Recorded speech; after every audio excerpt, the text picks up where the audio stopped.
Okey, saya akan bagi markah macam kamu. Haikal, markah kamu kat sini 90%. Sangatlah bagus. Aishi, markah kamu 80. Helmi, teruk tu markah kamu. Kamu gagal midterm ni. Saya kecewa lah. Okey, itu je kelas pada hari ni. Korang boleh balik. Doktor, tadi markah saya sebenarnya berapa? Markah kamu tadi 38 je. Sikit lagi dah lulus. Tolonglah doktor. Doktor tambah lagi 2 markah je untuk bagi saya lulus. Tak boleh lah. Kamu dah gagal lah. Tolonglah doktor. Boleh, saya boleh tolong kamu. Tapi ada manis-manis sikit je. Apa ni doktor? Apa manis-manis ni? Kalau kamu tak nak, kamu gagal lah.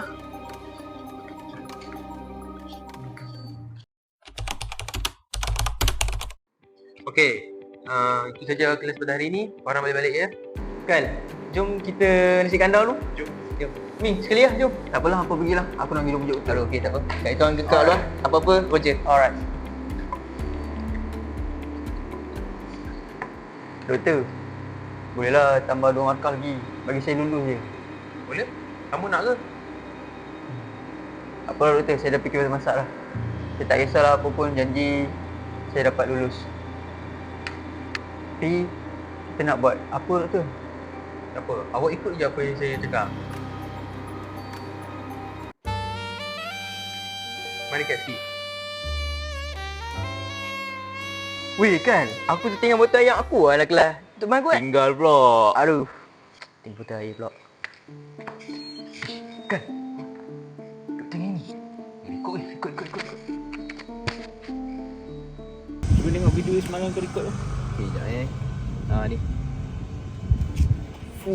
Bapak jahat siap video. Weh, ni kalau report kalau orang tasan ni memang kena lecturer ni. Tapi aku rasa ni peluang kita nak buat duit. Uish, tak boleh macam tu. Itu dah kira rasuah. Lah kan, kita tu je yang tahu. Ni peluang kita. Ikutlah kau nak buat apa-apa. Tak nak join. Sorry.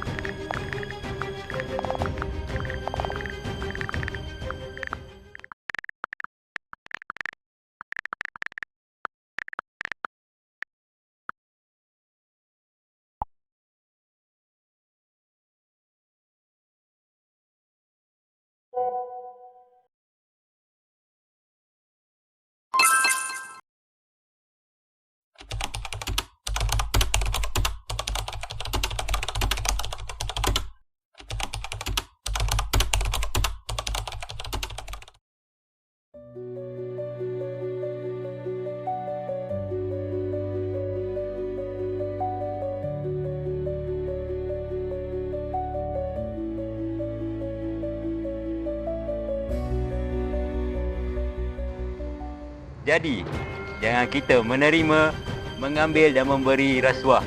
Kita mampu mengubahnya. Kan? Tolong aku kan? Ya.